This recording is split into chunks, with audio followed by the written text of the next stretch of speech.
matatapos na ang pagiging santito ng tatay mo sa Graria. Sa kulungan ng bagsak niya. Habang maingat na niluluto ng bata ang huling lunas para sa kanyang ama, sinipa ni Doña Severina ang kaldero. Ang mainit na sabaw ay tumapon sa paanan ng bata, kasabay ng pagkaladkad ng mga pulis kay Salustino sa putikan. "Mamatay tao!" sigaw ng taong bayan. Markakaya ba ng isang 7 taong gulang na bata na tapatan ang kapangyarihan ng isang mapang-aping pamilya?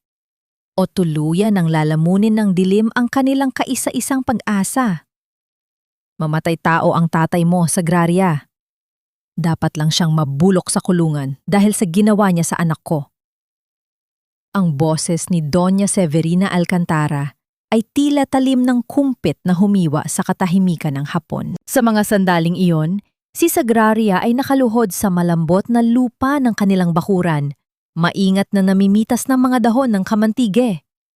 Plano niyang ihanda ito bilang pantapal sa sumasakit na kasukasuan ng kanyang ama, si Salustino, na maghapong ng gamot sa kabilang bayan. Ang bawat dahon ay hawak niya ng may pag-iingat. Tila ba mga mamahaling hiyas ang mga ito na magbibigay ng ginhawa sa tanging taong nagmamahal sa kanya. Ngunit ang kapayapaang iyon ay dinurog ng marahas na pagdating ng mga bota ng mga gwardiya sibil at ang naggangalit na mukha ng asawa ng tambas. Ang basket na kawayan na puno ng sariwang damo ay sinipa ni Doña Severina, dahilan upang magkalat ang mga lunas sa putikan. "Doña, ano pong ibig ninyong sabihin? Ang tatay ko, wala siyang ginagawang masama." Pautal na sagot ni Sagraria habang pilit na hinahabol ang hininga. Ang kanyang maliit na katawan ay nangangatob, hindi dahil sa lamig ng simoy ng dagat sa Bicol, kundi dahil sa dilim na nakikita niya sa mga mata ng ginang. "Wala?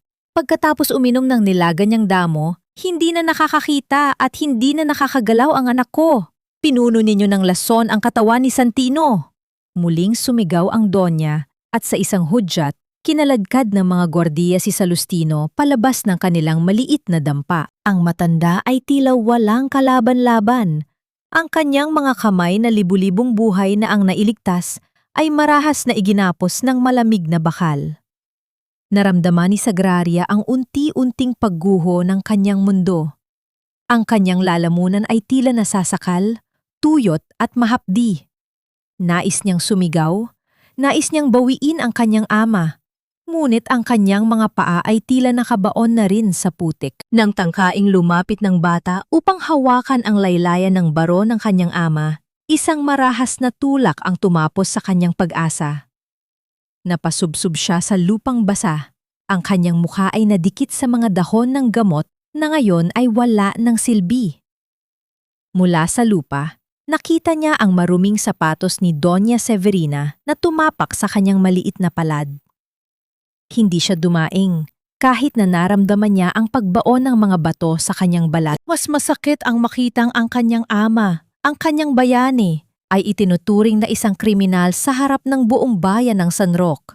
Ang mga kapitbahay na dati ay nagpapasalamat sa bawat libreng gamot na ibinibigay ni Salustino ay nakatayo lamang sa malayo. Ang kanilang mga mukha ay puno ng takot at paghuhusga. Habang papalayo ang karwahe na nagdadala sa kanyang ama patungo sa munisipyo, ang tanging naiwan kay Sagraria ay ang amoy ng nadurog na luya at ang malamig na titig ng Donya. Ang bawat tibok ng kanyang puso ay tila isang mabigat na martilyo na nagtatanong sa kanyang isipan. Bakit ang mga kamay na nagpagaling ng libu-libo siya pang iginigapos ng mga tanikala ng kawalang katarungan? Bakit sa mundong ito, ang kabutihan ay tila isang kasalanan kapag ang nakabangga mo ay ang mga taong may ginto at kapangyarihan? Tumayo si Sagraria, dahan-dahan, habang ang luha ay patuloy na bumabagtas sa kanyang maruming pisingi. Tiningnan niya ang kanyang palad na may bakas ng sapatos ng Donya. Isang sugat na hindi kayang gamutin ng kahit anong halaman sa kagubatan. Doon, sa gitna ng pagkawasak, isang apoy ng determinasyon ang nagsimulang magliyab sa kanyang mga mata. Hindi siya papayag na ang huling amoy na matatandaan niya sa kanyang ama ay ang amoy ng pagkatalo. Lalakad siya patungo sa kuta ng mga leon. Kahit na ang tanging sandata niya ay ang dunong na ipinamana ng kanyang ama at ang pag-ibig na walang kinatatakutan. Walang puwang ang isang batang gusgusin sa loob ng aking tanggapan. Umalis ka bago pa kita ipakulong kasama ng iyong ama. Ang boses ni Juez Severino Alcantara ay kasing lamig ng marmol na sahig ng kanyang malawak na mansyon. Habang binibigkas niya ang mga salitang iyon, si Sagraria ay nakatayo sa gitna ng sala. Ang kanyang maliliit na paa ay hubad at may bahid pa ng tuyong putik mula sa kanilang bakuran. Sa kanyang mga kamay, mahigpit niyang hawak ang isang maliit na supot ng tuyong dahon ng sambong. Ang tanging bagay na naiwan sa kanya matapos wasakin ng mga gwardya ang kanilang dampa. Ang kaibahan ng kanyang maruming anyo sa nagniningning na mga chandelier sa kisame ay tila isang malupit na biro ng tadhana. Ang bawat paghinga niya ay may kasamang pang-inginig, hindi dahil sa takot, kundi dahil sa bigat ng responsibilidad na pasa ng kanyang 7 taong gulang na balikat. Huwes, maawa na po kayo. Hindi po lason ang ibinigay ni tatay. Alam ko po kung paano gumagana ang bawat halamang gamot na itinuro niya sa akin. Pabulong na pagsamo ni Sagraria. Ang kanyang tinig ay halos hindi marinig sa laki ng silid, ngunit may lalim ito na nagmula sa isang pusong handang masunog para sa mahal sa buhay. Isang matunog na tawa ang pumutol sa kanyang sinasabi. Si Doña Severina ay dahan-dahang bumaba mula sa engrandeng hagdanan. Ang kanyang sutlang damit ay humahagwis sa bawat hakbang. Ang bawat tunog ng kanyang sapatos sa sahig ay tila isang babala. At naniniwala ka ba na ang isang paslit na katulad mo ay mas marunong pa kaysa sa mga doktor na galing pa sa Maynila? Tingnan mo ang anak ko. Si Santino ay tila isang estatwa na hindi na makakita at hindi na makakilos dahil sa inyo. Ang ginang ay lumapit kay Sagraria, sapat na malapit upang maamoy ng bata ang masangsang na bango ng kanyang mamahaling pabango, isang amoy na may halong lansa na tila itinago lamang ng bulaklak. Bigyan niyo po ako ng 30 araw, biglang sabi ni Sagraria. Ang kanyang mga mata ay diretsyong tumingin sa mga mata ng Huwez. 30 araw para gamutin si Santino. Kung sa loob ng panahong yon ay hindi siya gumaling, ako mismo ang pipirma sa dokumentong magpapakulong sa aking ama habang buhay. Ngunit kung magtagumpay ako, palayain niyo po siya. Linisin niyo ang kanyang pangalan. Nanahimik ang buong silid. Maging ang mga orasan sa dingding ay tila huminto sa pantikak upang makinig sa pangahas na alok ng bata. Nakita ni Sagraria ang sadlit na paglambot sa mga mata ng Huwez. Isang amang desperado na makitang muli ang liwanag sa mga mata ng kanyang kaisa-isang anak. Ngunit bago pa makapagsalita ang lalaki, humakbang pasulong si Doña Severina. May isang mapanganib na kislap sa kanyang mga mata. Isang plano na unti-unting nabubuo sa kanyang madilim na isipan. Payagan mo siya, Severino. Wika ng Donya sa kanyang asawa. Ngunit ang kanyang tingin ay nakapako kay Sagraria. Ngunit may isang kondisyon. Habang naririto ka, hindi ka magiging isang manggagamot. Ikaw ay magiging isang utusan. Kakain ka ng tirang pagkain, matutulog ka sa sahig ng kusina, at gagawin mo ang lahat ng utos ko nang walang reklamo. Isang pagkakamali lang, Sagraria, at personal kong sisiguraduhin na bitay ang kahihinatnan ng iyong ama. Naramdaman ni Sagraria ang paglamig ng kanyang dugo. Ang alok na ito ay hindi isang pagkakataon. Ito ay isang bitag na puno ng tinik. Ang kanyang puso ay tila isang ibong pilit na kumakawala sa kanyang dibdib. Hinahampas ang kanyang mga tagyang sa tinde ng kaba. Ngunit nang maisip niya ang mukha ng kanyang ama sa likod ng rehas, ang matanda at pagod na mga kamay nito na wala ng ibang ginawa kundi tumulong, nilunok niya ang lahat ng kanyang pride. Tinatanggap ko po, sagot niya. Ang kanyang tinig ay matatag na parang agos ng ilog na hindi kayang pigilin ng anumang bato. Kahit anong hirap, gagawin ko. Basta ibalik niyo sa akin ang aking ama. Isang mapait na ngiti ang sumilay sa labi ng Donya. Mabuti. Simeona, dalhin mo ang batang ito sa silid ni Santino. Simulan na ang kanyang pagdurusa. Habang sumusunod si Sagraria sa matandang katulong patungo sa madilim na pasilyo ng mansyon, ang bawat hakbang niya ay tila paglubog sa isang malalim na balon.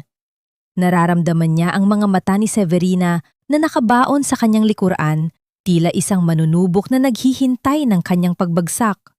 Pagdating sa harap ng isang malaking pintuang kahoy na may mga ukit ng anghel, huminto si Simeona. Ang kamay ng matanda ay nangangatog habang hawak ang doorknob.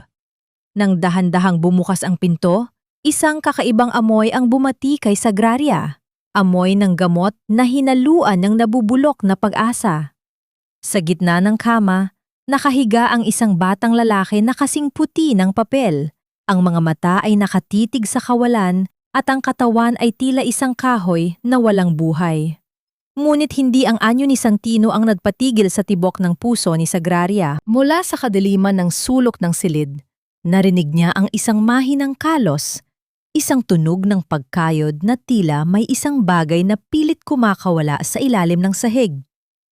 Isang malamig na hangin ang umihip mula sa bintana at sa sandaling iyon, naramdaman ni Sagraria na ang mansyong ito ay hindi lamang tahanan ng mga tao, kundi isang libingan ng mga lihim na handang lamonin siya ng buo. Magagawa kaya ng kanyang maliliit na kamay na hilumin ang isang sugat na sadyang ginawa upang hindi na gumaling?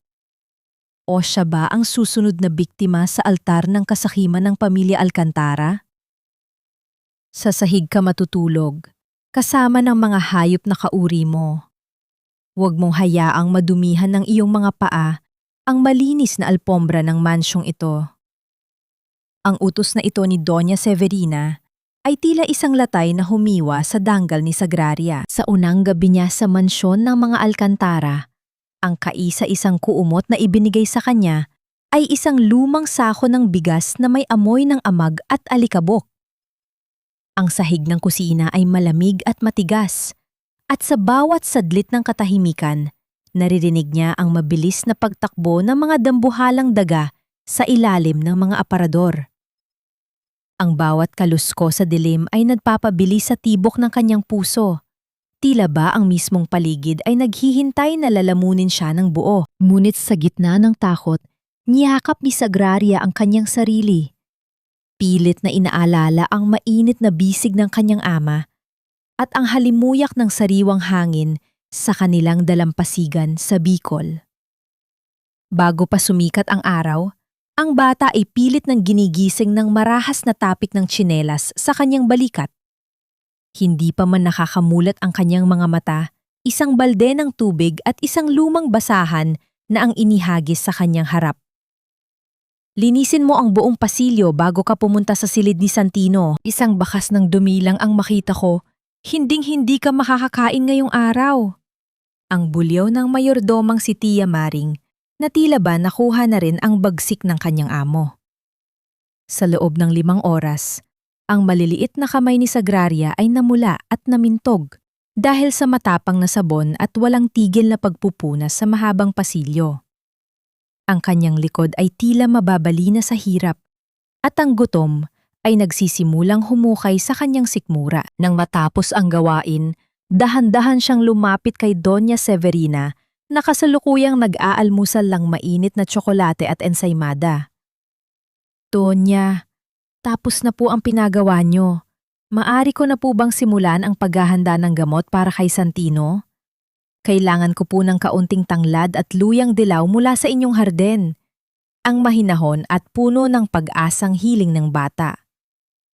Isang mapait na ngiti ang sumilay sa labi ng Donya. Hindi siya sumagot. Sa halip ay kinuha niya ang platito na naglalaman ng mga tirang pagkain, mga buto ng manok, malalamig na kanin, at mga mumo na nahulog sa mesa. Sa isang mabilis na pagkilos, Ibinuhos niya ang lahat ng ito sa ulo ni Sagraria. Naramdaman ni Sagraria ang malagkit na sarsa na dumadaloy sa kanyang buhok, pababa sa kanyang mukha at damit. Ang amoy ng panis na pagkain ay tila isang sumpa na bumalot sa kanya. Nanatili siyang nakayuko. Ang kanyang mga kamao ay nakakuyom ng mahigpit hanggang sa bumaon ang kanyang mga kuko sa palad. Nais niyang umiyak. Nais niyang sumigaw. Ngunit alam niyang ang bawat luha ay magiging kagalakan lamang para sa malupit na ginang. Yan ang nararapat na pagkain para sa anak ng isang mamatay tao. Linisin mo muna ang iyong sarili bago ka pumasok sa silid ng aking anak. Ayokong mahawahan ng iyong baho ang hangin doon. Ang mariing bika ni Severina habang marahang pinupunasan ang kanyang sariling labi ng puting tissue. Sa gitna ng kahihiyan, isang mainit na kamay ang palihim na humawak sa siko ni Sagraria nang makaalis ang donya. Si Simeona yon, ang matandang katulong na may mga matang puno ng lungkot at awa. Hindi ito nagsalita, ngunit ang bawat haplos nito ay tila nagsasabing, "Magpakatatag ka, anak." Ibinigay ni Simeona ang isang maliit na piraso ng pandesal na nakatago sa kanyang bulsa. Isang munting biyaya sa gitna ng kawalang puso. Nang sa wakas ay makapasok si Sagraria sa silid ni Santino, dahan-dahan siyang lumapit sa kama ng bata. Kahit na madumi ang kanyang anyo, ang kanyang mga mata ay nananatiling malinaw at puno ng pagmamahal. Inilabas niya ang kanyang maliit na bayong kung saan nakatago ang kanyang mga natitirang kayamanan, ang mga pinatuyong bulaklak at dahon na dinala niya mula sa kanilang dampa. Ito ang kanyang huling pag-asa, ang mga lunas na pinag-aralan nila ng kanyang ama sa ilalim ng liwanag ng buwan. Ngunit nang buksan niya ang tela na nakabalot sa kanyang mga gamot, ang kanyang puso ay tila tumigil sa pagtibok. Ang lahat ng mga dahon ay nanging itim at malata. May isang taong sadyang nagbuhos ng kumukulong tubig sa loob ng kanyang bayong, habang siya ay abala sa paglilinis. Ang amoy ng lanta at bulok na halaman ay pumuno sa kanyang mga ilong, tila isang huling hininga ng pag-asa na pilit na pinatay. Napaupo si Sagraria sa sahig. Ang kanyang mga kamay ay nanginginig habang hinahawakan ang mga basang dahon. Kung wala ang mga halamang ito, paano niya maililigtas si Santino? Paano niya mababawi ang kanyang ama mula sa madilim na piitan? Sa katahimikan ng silid, narinig niya ang isang mahinang buntong hininga mula kay Santino. Ang bata ay dahan-dahang gumalaw. Ang kanyang mga daliri ay tila may gustong abutin sa hangin. Sa unang pagkakataon, naramdaman ni Sagraria na ang laban na ito ay hindi lamang para sa kanyang ama, kundi para sa dalawang kaluluwang kapwa bilanggo sa loob ng marangyang mansyong ito. Ngunit paano siya magpapatuloy kung ang tanghing sandata niya ay winasak na ng kalaban bago pa man magsimula ang laban?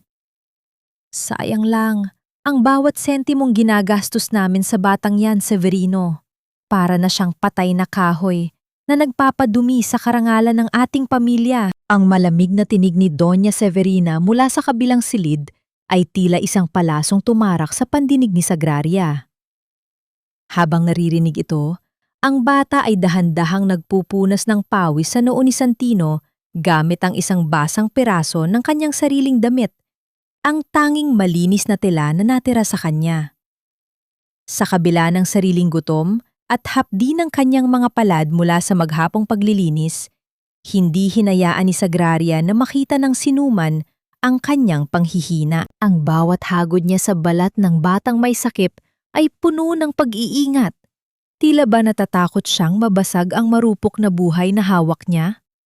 Ngunit sa bawat paglapik niya sa leeg at dibdib ni Santino, may isang bagay na unti-unting gumugulo sa kanyang isipan. Ang bata ay hindi amoy gamot at lalong hindi ito amoy ng sakit. Sa ilalim ng bango ng mga mamahaling sabon na ipinanghuhugas dito, may isang matapang at kakaibang halimuyak na tila pamilyar sa kanyang pang-amoy. Isang amoy na hinaluan ng tamis ng bulaklak ngunit may kalakip na anghang ng isang chemical na hindi dapat matagpuan sa katawan ng isang bata. Santino, naririnig mo ba ako? Pabulong na tanong ni Sagraria.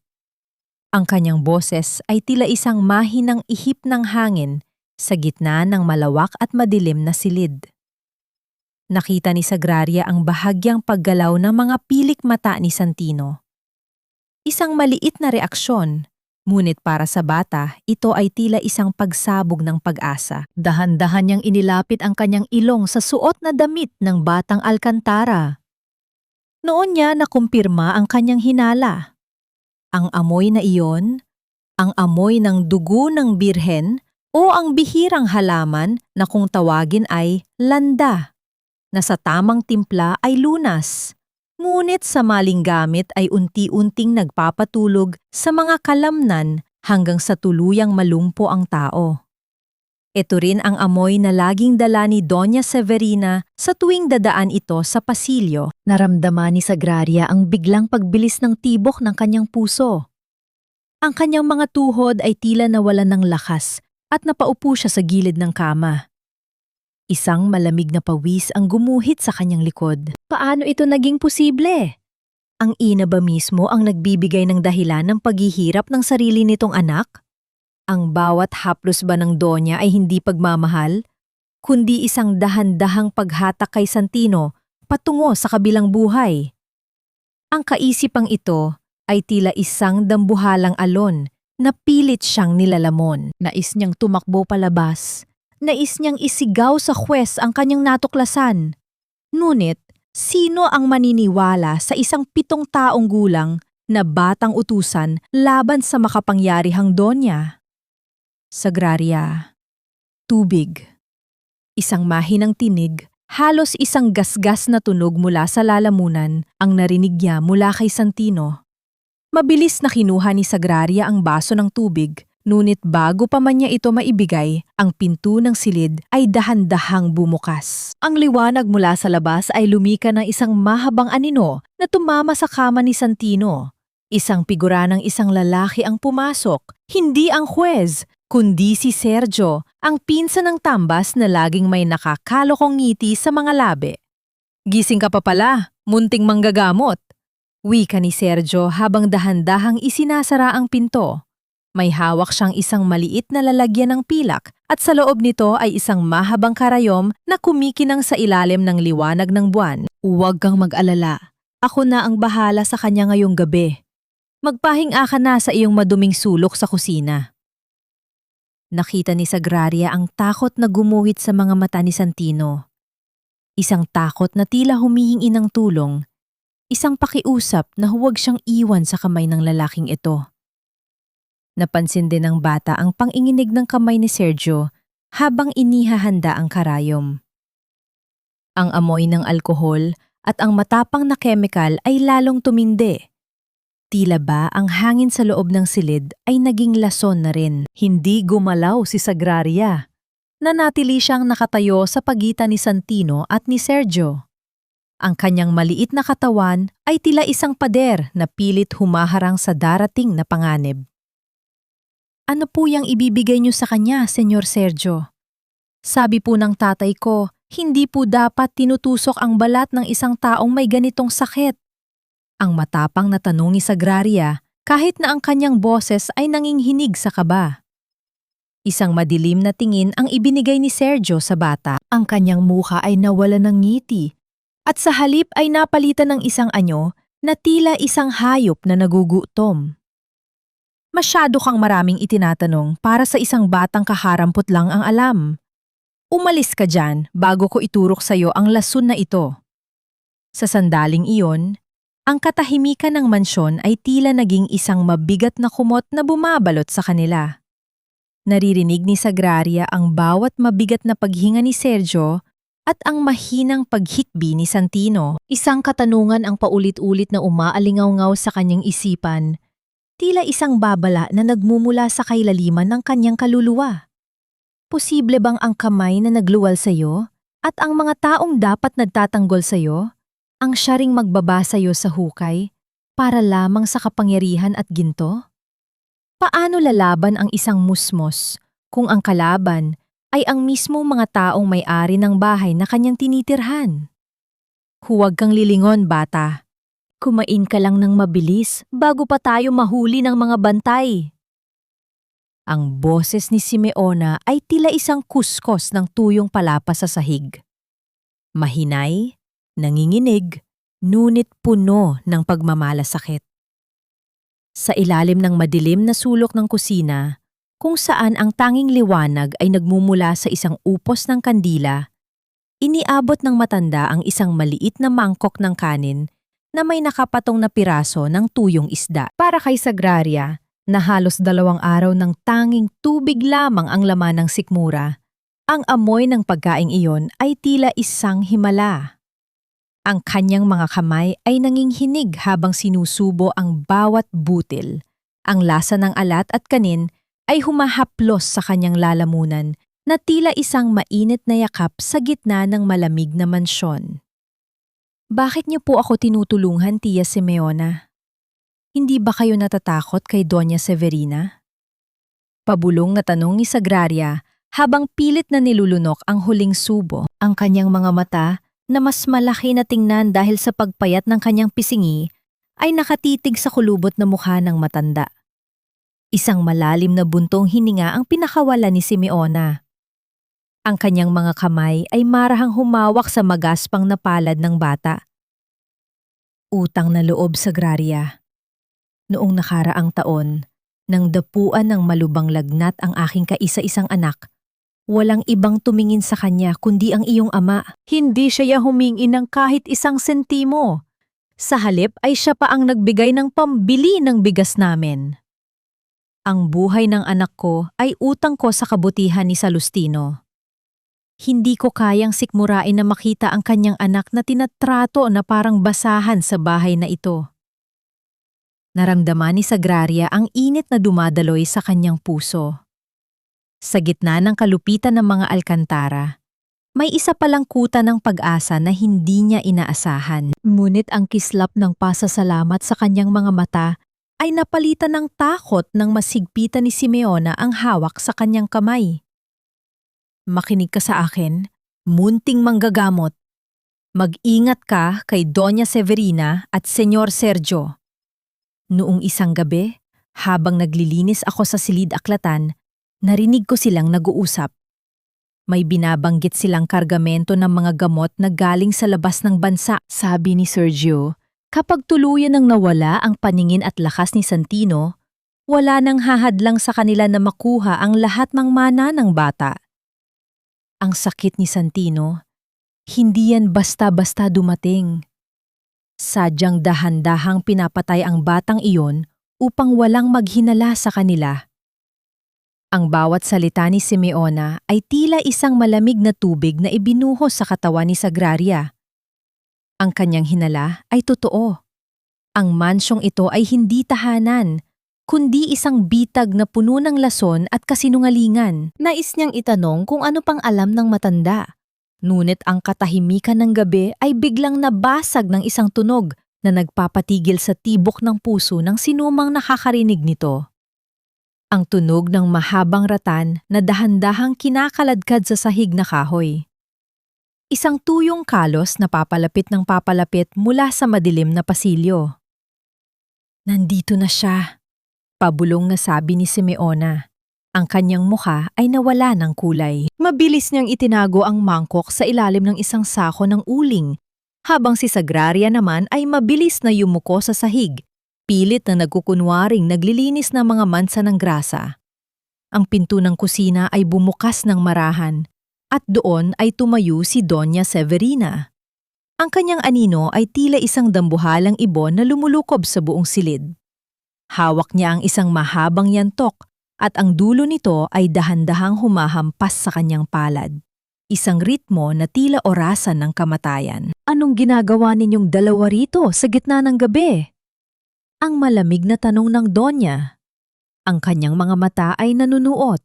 Tila ba kayang basahin ang bawat lihim na nakatago sa ilalim ng balat ni Sagraria? Akala ko ba ay malinaw ang utos ko, Simeona? Ang batang ito ay dapat nagtatrabaho, hindi nagpapakabusog sa aking mga pagkain. Lumapit ang Donya at ang bawat hakbang niya ay lumilikha ng isang mabigat na presensya na tila sumasakal sa hangin. Itinaas niya ang yantok at idiniin ang dulo nito sa ilalim ng baba ni Sagraria, pilit na iniaangat ang mukha ng bata upang tignan siya ng diretsyo sa mata. Amoy isda ang hininga mo, Sagraria? Hinanakawan mo ba ako?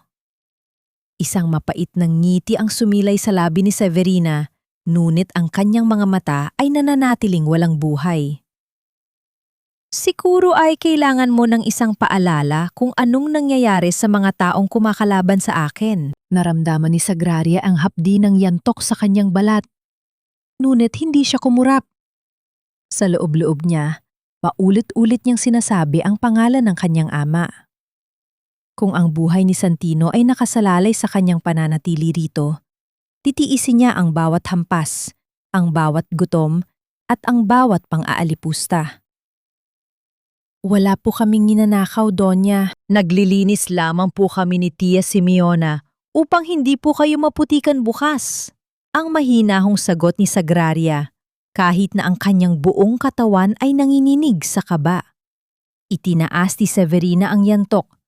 Handa nang ihampas ito sa maliit na balikat ng bata nang biglang may marinig silang isang malakas na kalabog mula sa itaas, mula sa silid ni Santino.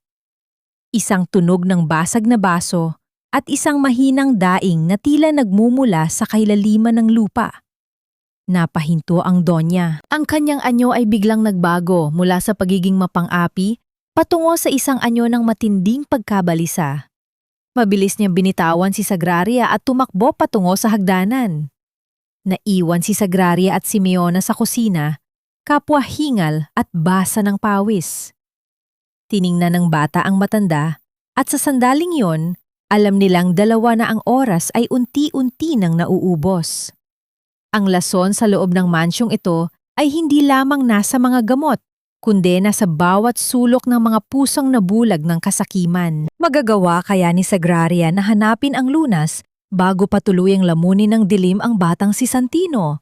O ang lihim na nalaman niya ang siya ring magiging mitsa ng kanyang sariling kapahamakan? Hayaan mo na siyang mamatay, Severino. Mas mabuti pang mawala na siya kaysa maging habambuhay na pabigat sa karangalan ng ating pamilya.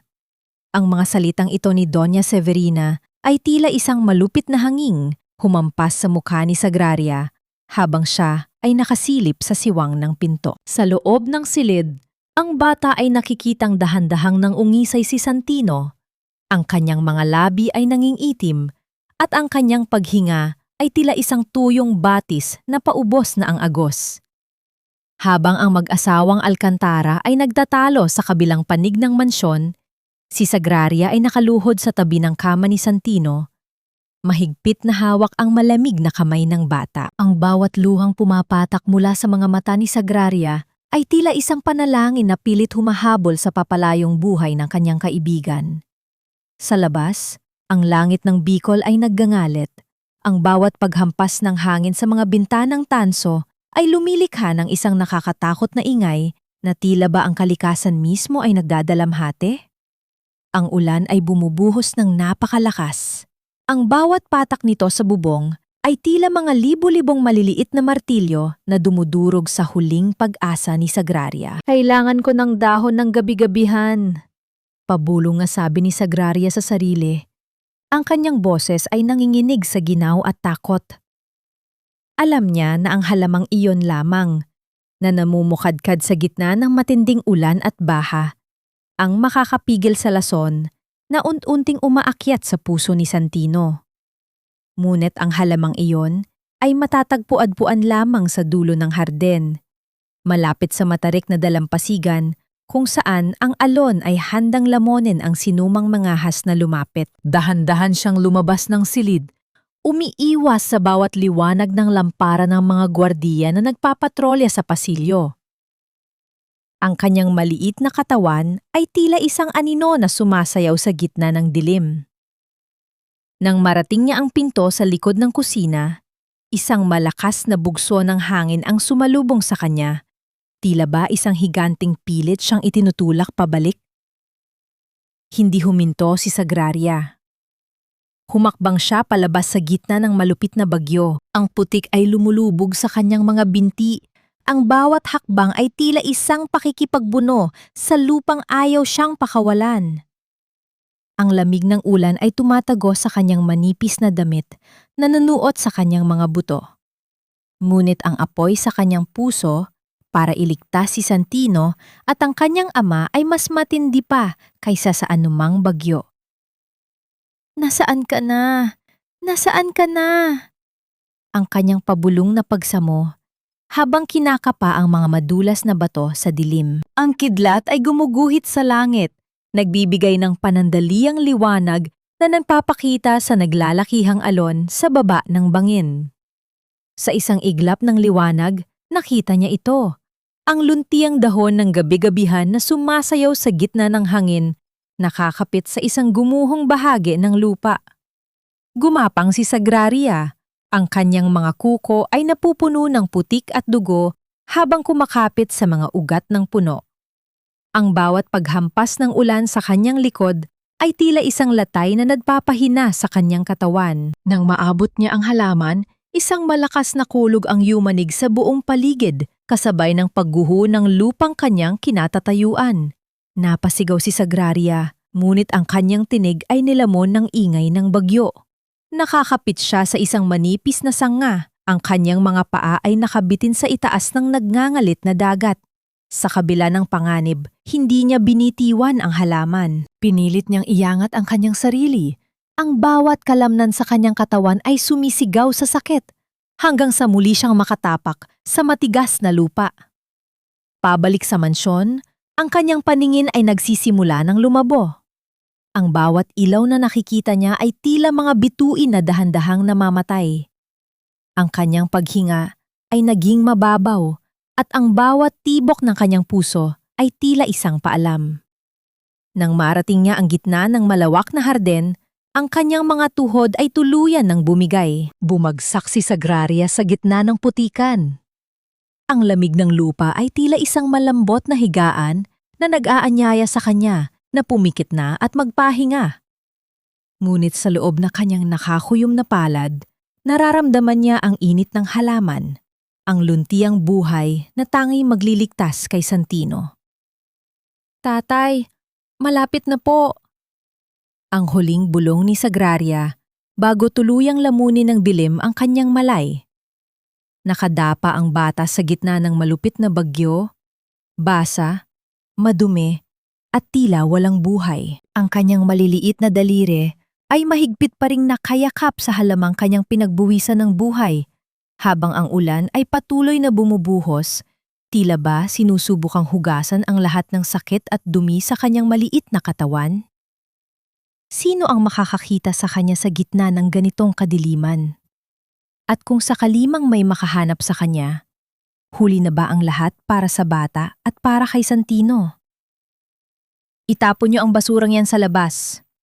Marumi na ang aking sahig dahil sa putik na dala ng batang yan. Ang boses ni Doña Severina ay tila isang kumpas ng malamig na hangin na gumising sa diwa ni Sagraria. Nang dahan-dahang imulat ng bata ang kanyang mga mata, ang unang bumungad sa kanya ay ang marangyang kisame ng mansyon. Ngunit ang kanyang katawan ay nakalubog sa isang maliit na sulok ng kusina, nakabalot sa isang basang sako. Ang bawat bahagi ng kanyang kalamnan ay sumisigaw sa sakit, at ang kanyang mga daliri ay tila naging bato na sa tinde ng ginaw. Ngunit sa kabila ng panghihina, isa lamang ang hinanap ng kanyang kamay, ang luntiang dahon ng gabi-gabihan. Naramdaman niya ang isang mainit na haplos sa kanyang noo. Si Simeona, na may mga matang namumula sa pag-iyak, ay dahan-dahang naglalagay ng mainit na tsaa sa kanyang mga labi. Ang matanda ang nakahanap sa kanya sa gitna ng bagyo. Kinaladkad ang kanyang maliit na katawan papasok bago pa siya tuluyang lamunin ng lamig ng gabi. Nandito pa Sagraria. Ligtas ang halaman!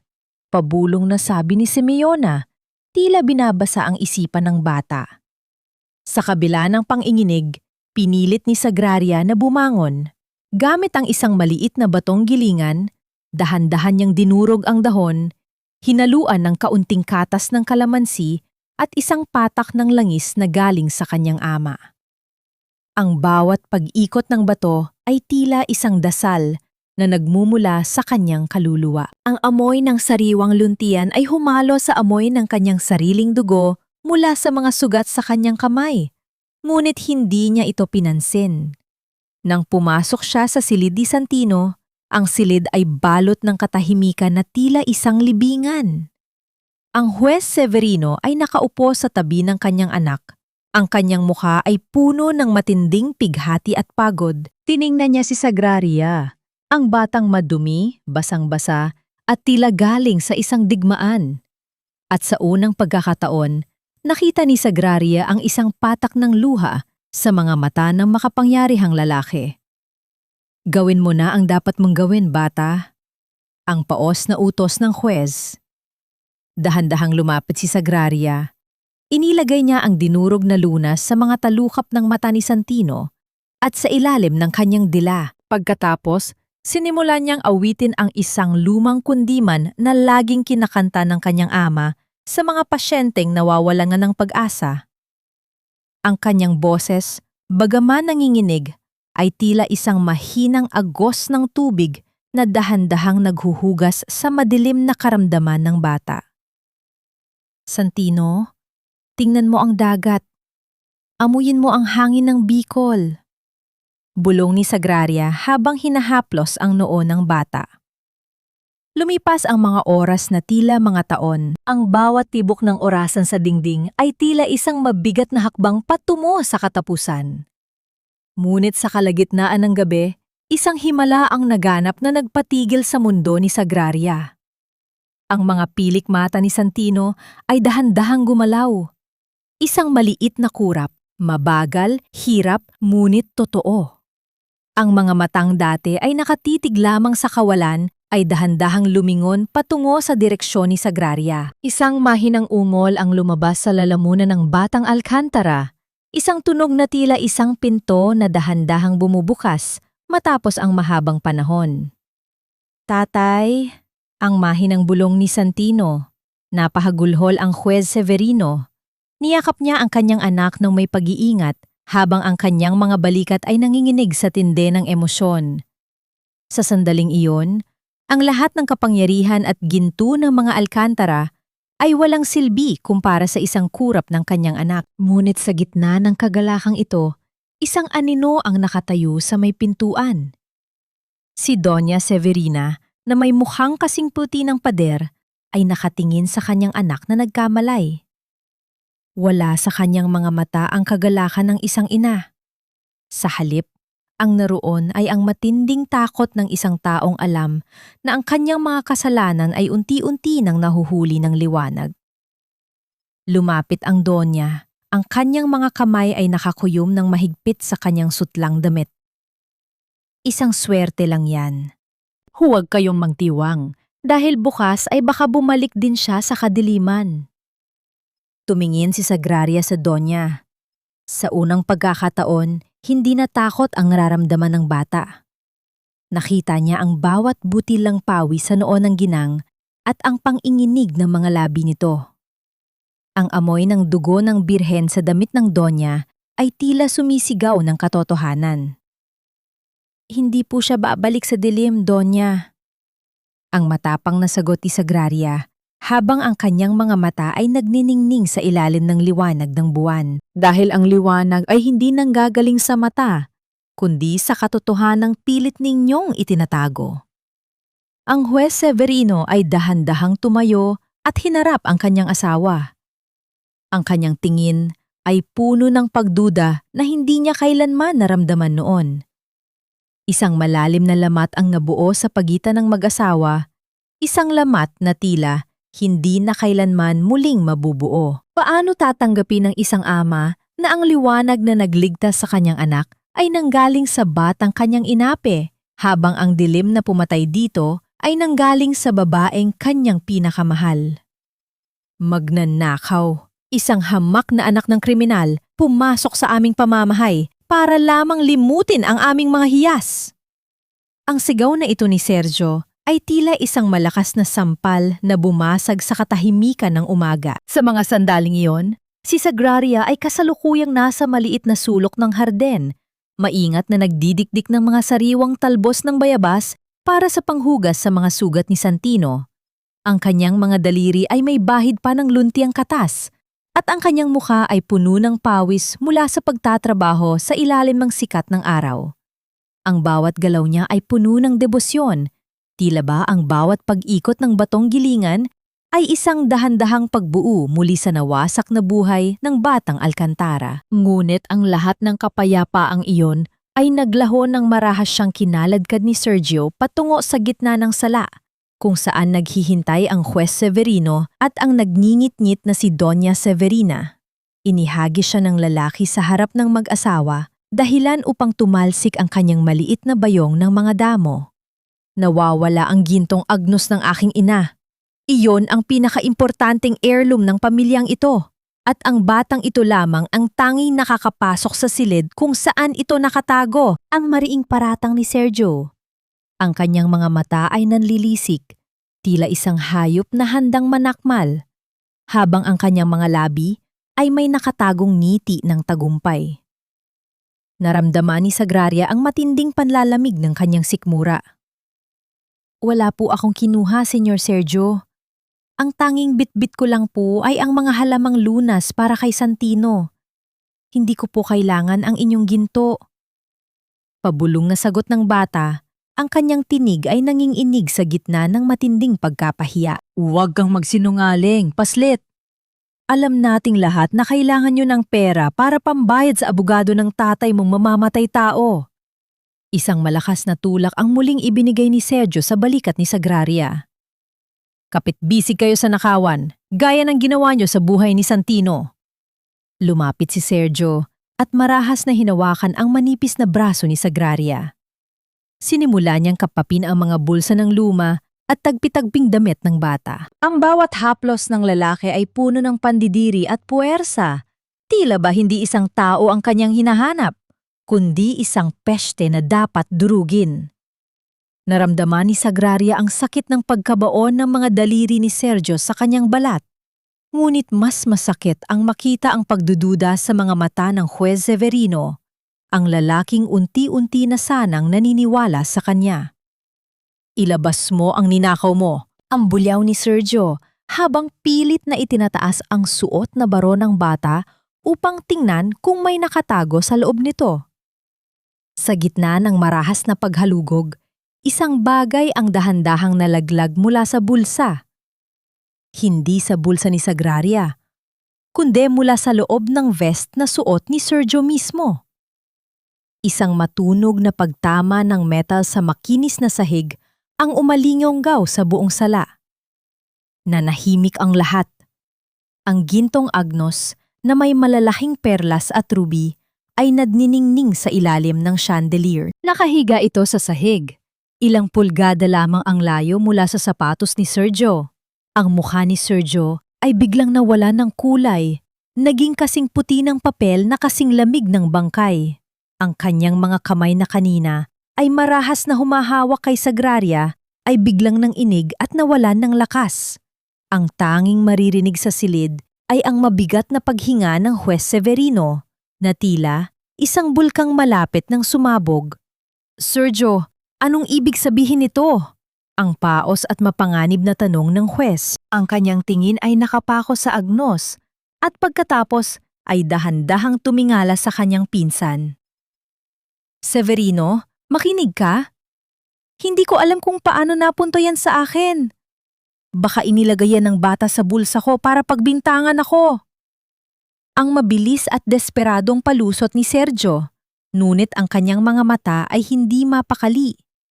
Tila isang magnanakaw na nahuli sa akto.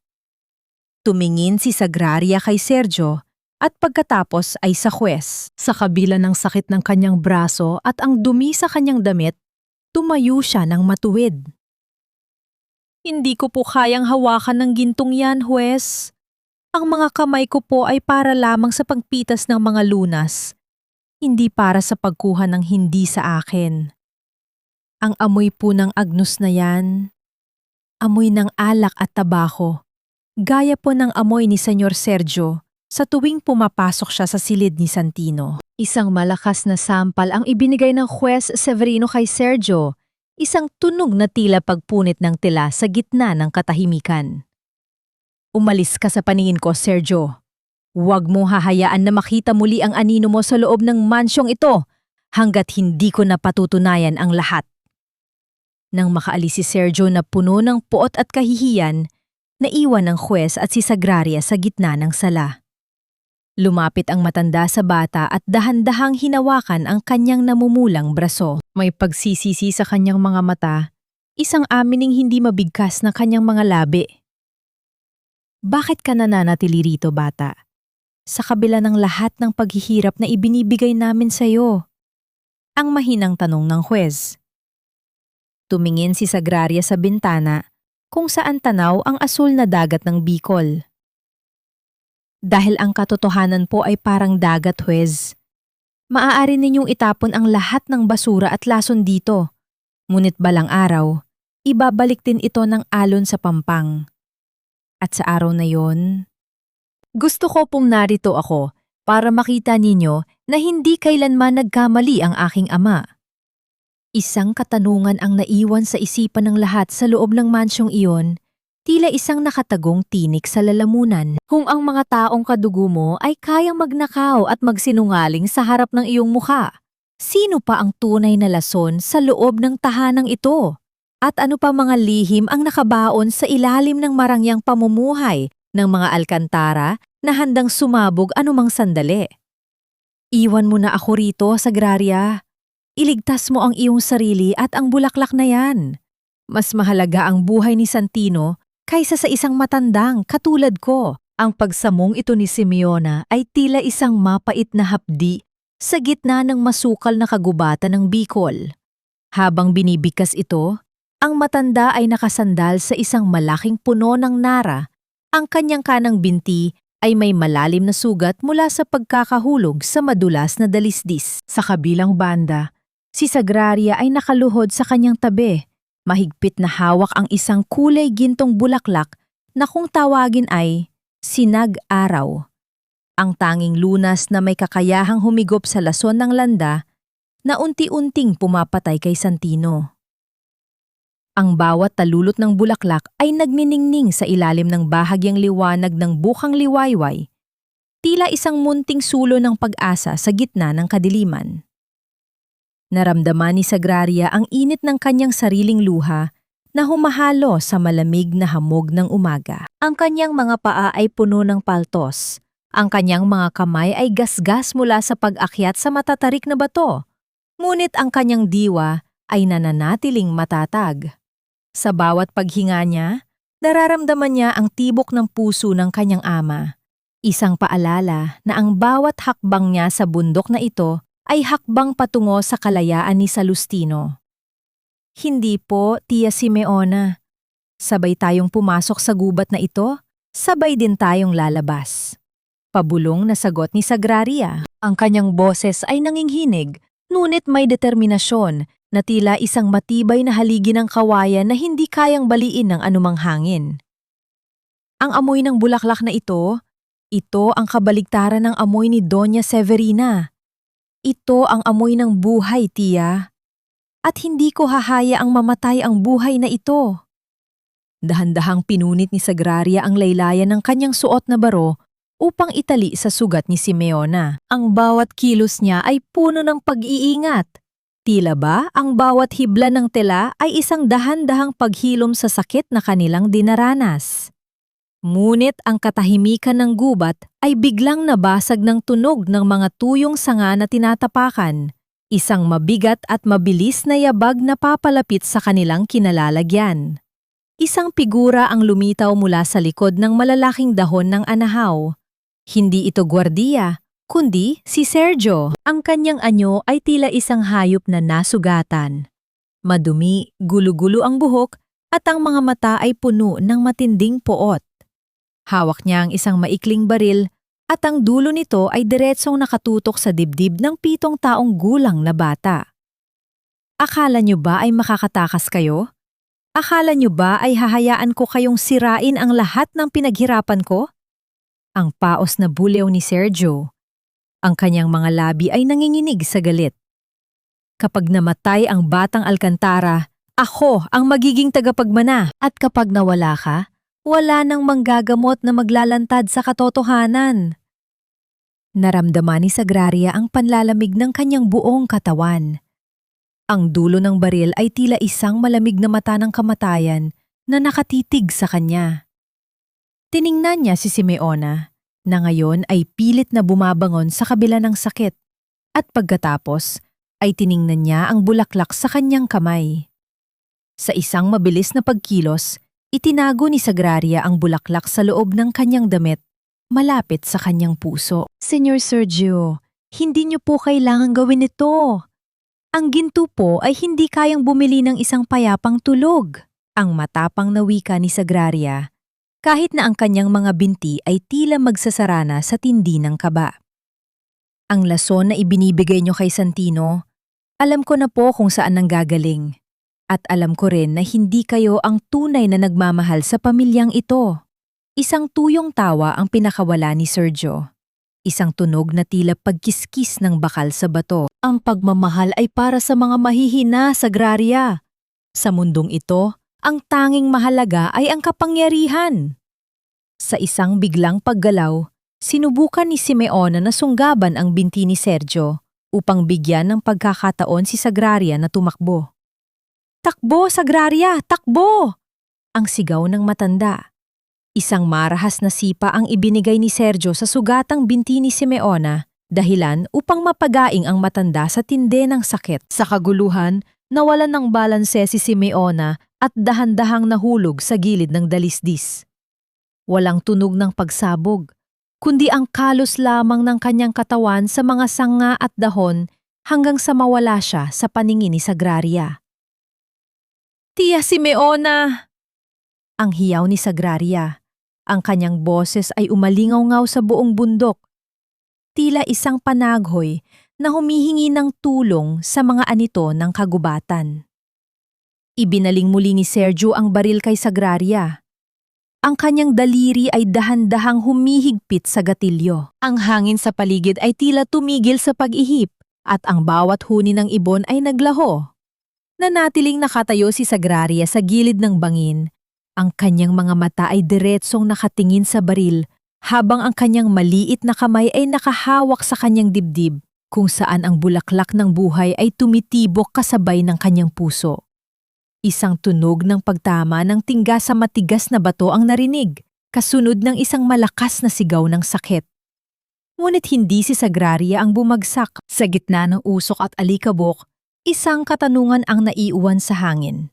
Tila isang misteryong hindi pa handang magpakita. Sino ang nagpaputok? At magagawa kaya ni Sagraria na makababa ng bundok ng buhay upang ihatid ang huling lunas o ang kanyang dugo ang magiging huling handog sa altar ng kasakiman ng mga Alcantara? "Huwag kang lalapit sa kanya. Layuan mo ang anak ko. Ikaw na pumatay sa dangal ng aming pamilya." Ang bulyaw na ito ni Doña Severina ay tila isang matalim na kidlat na muling bumasag sa katahimikan ng silid ni Santino.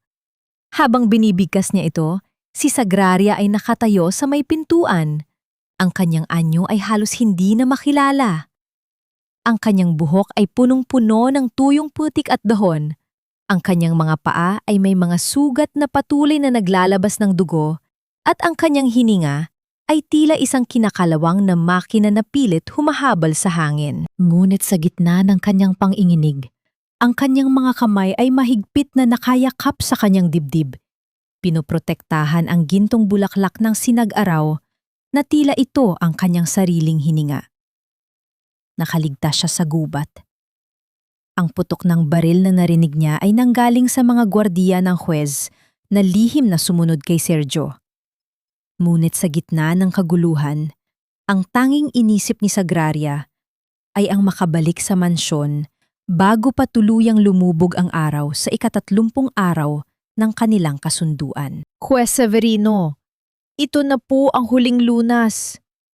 Maawa kayo, hayaan niyo akong lumapit sa kanya." Pagsamo ni Sagraria, ang kanyang tinig ay halos isang bulong na lamang dahil sa matinding pagod. Dahan-dahang humakbang ang Juez Severino patungo sa bata.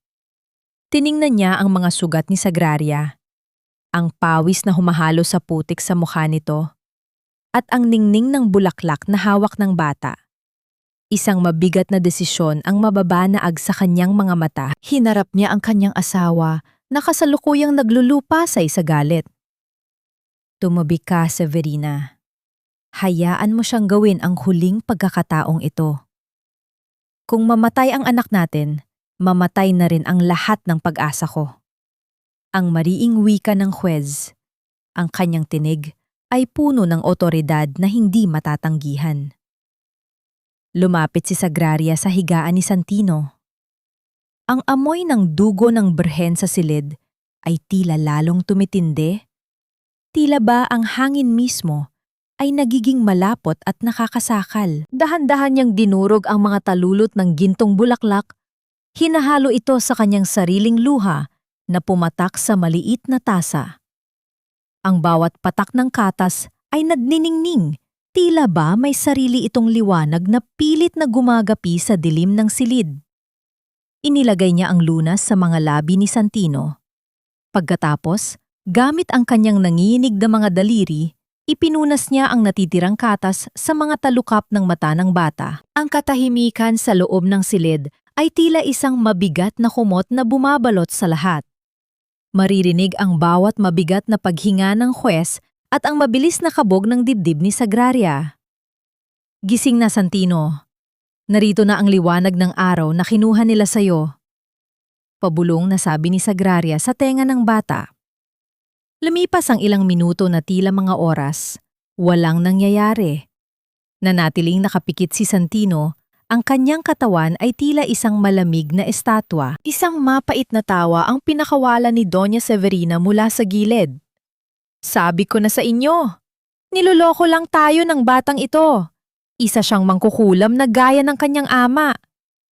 Ang sigaw ng Donya habang dahan-dahang lumalapit sa kama, hawak ang isang malambot na unan na tila babalak niya itakip sa mukha ni Santino upang tapusin na ang lahat. Ngunit sa sandaling iyon, ang kamay ni Santino ay dahan-dahang gumalaw. Ang kanyang mga daliri ay humawak sa braso ni Sagraria. Hindi bilang isang pasyente, kundi bilang isang taong nakakita ng kaligtasan. Dahan-dahang bumukas ang kanyang mga mata.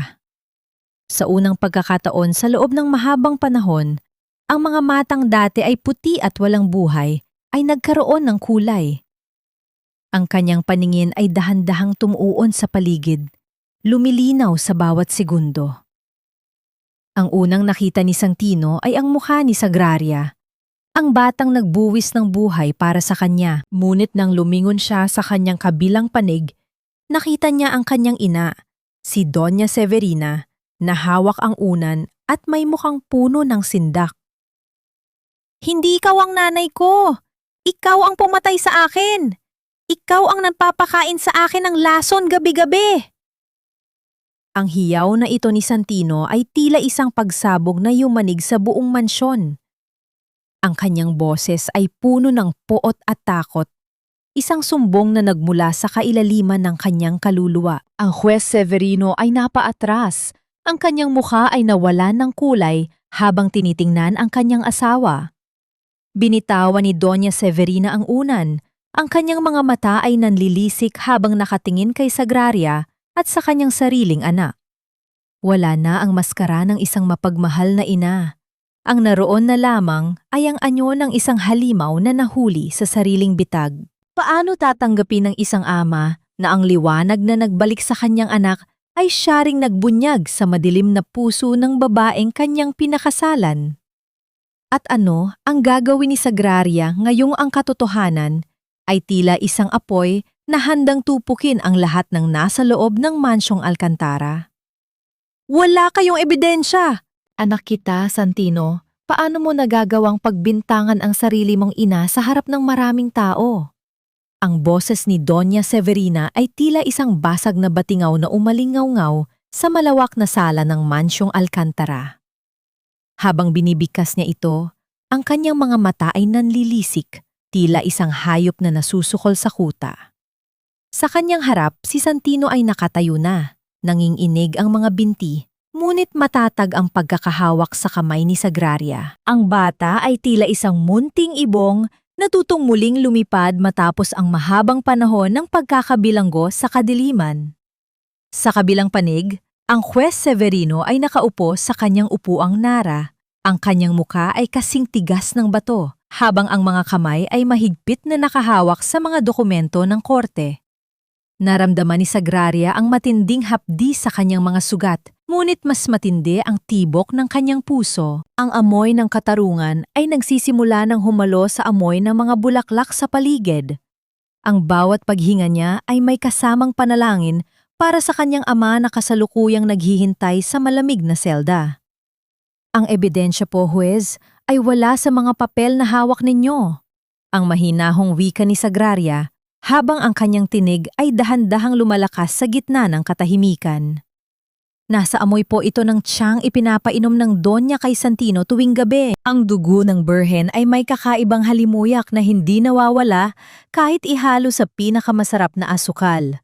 Inilabas ni Sagraria mula sa kanyang bulsa ang isang maliit na botelyang nakuha niya sa silid ni Sergio sa gitna ng kaguluhan sa bundok. Ibinuhos niya ang isang patak nito sa sahig. Isang masangsang at matamis na amoy ang biglang pumuno sa silid. Isang amoy na agad nagpabalik ng alaala ni Huwes Severino sa bawat gabing nakikita niyang pinapakain ng kanyang asawa ang kanilang anak. Sapat na, Severina. Ang paos na wika ng Huwes. Ang kanyang tinig ay hindi na puno ng galit, kundi ng isang malalim at nakakangilong pagkabigo. Nakita ko ang kargamento sa bodega ni Sergio. Ang mga gamot na bawal, ang mga lason na ginagamit ninyo para kontrolin ang yaman ng pamilyang ito. Pinagpalit mo ang buhay ng sarili mong anak para sa ginto. Isang mapait na tawa ang pinakawala ng Donya. Isang tunog na tila pagkiskis ng bakal sa semento. Ginto? Ginawa ko ito para sa atin, Severino. Para hindi tayo maging gaya ng mga hampas lupang ito. Itinuro niya si Sagraria ng may matinding pandidiri. Ang batang yan at ang kanyang ama, sila ang dapat mabulok. Sila ang walang puwang sa mundong ito. Sa gitna ng kanyang pagsisigaw, pumasok ang mga gwardiya sibil. Dala-dala si Sergio na ngayon ay nakagapos na at puno ng mga gasgas sa mukha. Ang anyo ng lalaki ay tila isang basang sisiw. Malayo sa mapang-aping anyo nito noong sila ay nasa bundok. Nang makita ni Severina ang kanyang kasabwat na nahuli na, ang kanyang tuhod ay dahan-dahang bumigay. Pumagsak siya sa makinis na sahig. Ang kanyang sutlang damit ay nagkalat sa paligid tila, isang sugatang pakpak ng paru-paro. Ilabas ninyo siya sa paningin ko. Ang huling utos ng Huwes, habang dahan-dahang pumipikit upang pigilan ang mga luhang nais kumawala. Habang kinakaladkad si Severina palabas ng mansyon, ang bawat hiyaw niya ng pagmumura ay tila dahan-dahang naglalaho sa hangin. Nanatili si Sagraria sa tabi ni Santino. Pinapanood ang pagguho ng isang kahariang itinayo sa kasinungalingan. Naramdaman niya ang isang kamay na humawak sa kanyang balikat. Ang Huwes Severino ay nakatayo sa kanyang likuran. Ang kanyang mga mata ay puno ng isang uri ng paggalang na hindi kailanman inakala ni Sagraria na matatanggap niya mula sa isang makapangyarihang tao. Sagraria, patawarin mo ako. Ang mahinang bulong ng Huwes. Sa aking pagkabulag, muntik ko nang kitilin ang buhay ng pinakamarangal na taong nakilala ko. Kinuha ng Huwes ang isang panulat at isang opisyal na dokumento. Sa harap ni Sagraria, nilagdaan niya ang kautusan para sa agarang pagpapalaya kay Salustino Veon.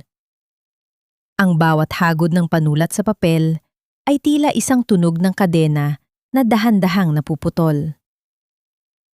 Umuwi ka na sa iyong ama, munting manggagamot. Wika ng Huwes habang iniaabot ang papel. Ang San Roque ay may utang na loob sa iyo na hindi kayang bayaran ng kahit anong kayamanan. Niyakap ni Sagraria ang papel sa kanyang dibdib. Tila ba ito ang kanyang sariling puso? Ang bawat hapdi ng kanyang mga sugat ay tila naglaho, napalitan ng isang init na nagmumula sa kailaliman ng kanyang kaluluwa. Sa labas ng mansyon, ang langit ng Bicol ay dahan-dahang nagbabago mula sa kadiliman patungo sa kulay ginto ng bukang liwayway. Ngunit sa gitna ng kagalakan, isang katanungan ang pumasok sa isipan ni Sagraria habang nakatingin sa malayo.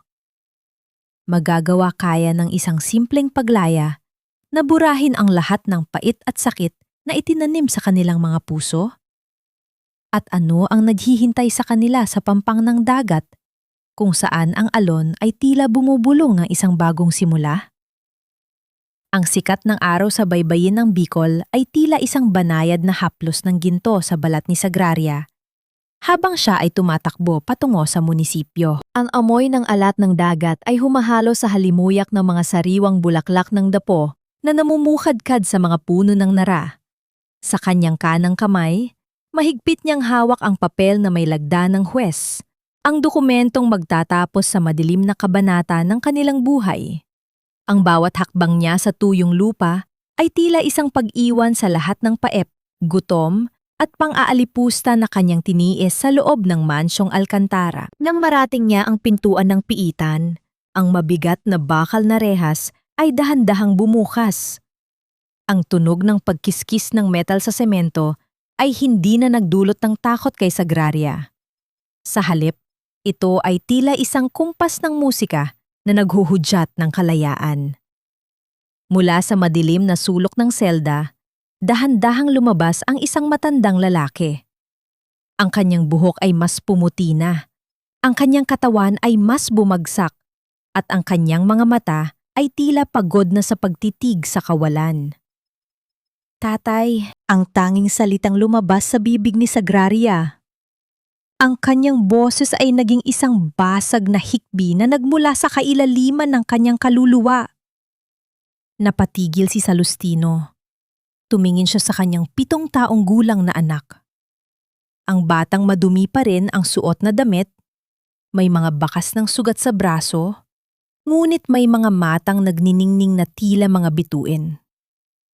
Binitawan ni Salustino ang kanyang maliit na balutan at lumuhod sa semento.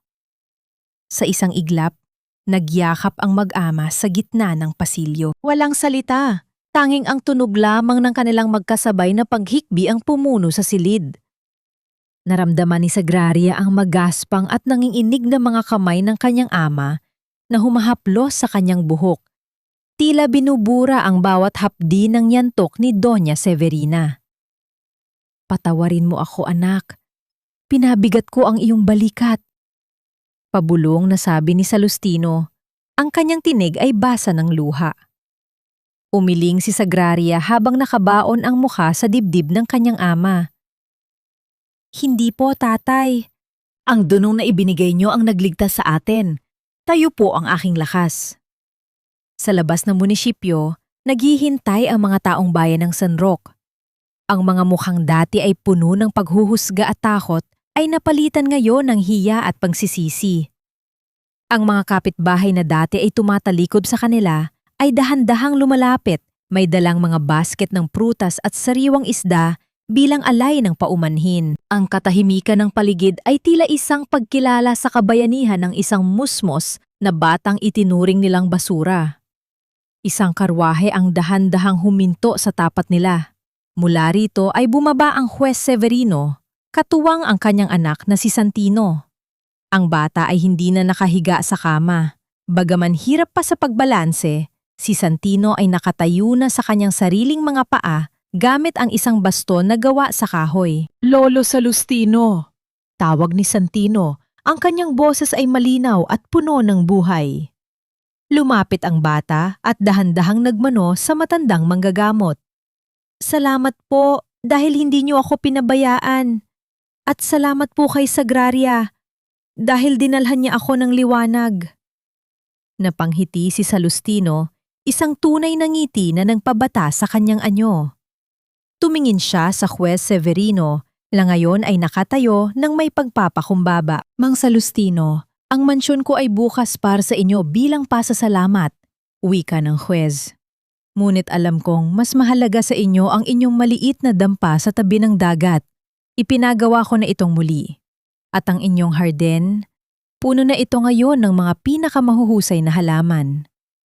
Sa paglubog ng araw, bumalik ang mag-ama sa kanilang munting tahanan.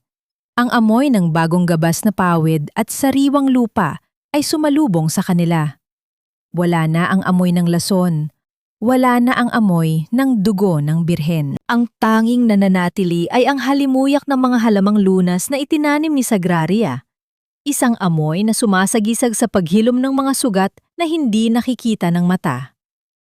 Umupo ang dalawa sa kanilang maliit na balkonahe, pinapanood ang pagsayaw ng mga alon sa dalampasigan. Inihilig ni Sagraria ang kanyang ulo sa balikat ng kanyang ama habang ang lamig ng hangin ay tila isang banayad na kumot na bumabalot sa kanila. Tatay, totoo po ba na ang bawat halaman ay may sariling tinig? Tanong ni Sagraria habang nakapikit ang mga mata. Hinalikan ni Salustino ang noo ng kanyang anak. Oo anak, at ang tinig ng katotohanan ang pinakamabango sa lahat. Ito ang halimuyak na hinding-hindi malalamon ng anumang dilim. Doon, sa gitna ng payapang gabi ng Bicol, nahanap ni Sagraria ang tunay na kahulugan ng kanyang pangalan. Siya ay hindi lamang isang bata. Siya ang tagapangalaga ng buhay, ang boses ng mga inaapi at ang buhay na patunay na ang pag-ibig at katotohanan ang tanging gamot na kayang magpagaling sa mundo. Ang bawat tibok ng puso ni Sagraria ay tila isang panata na habang buhay niyang pangangalagaan ang halimuyak ng kalayaang ito para sa kanyang ama, para kay Santino, at para sa bawat kaluluwang naghahanap ng liwanag sa gitna ng bagyo. 10 taon ang mabilis na lumipas, tila mga alon na humahalik sa pampang at muling bumabalik sa malawak na karagatan.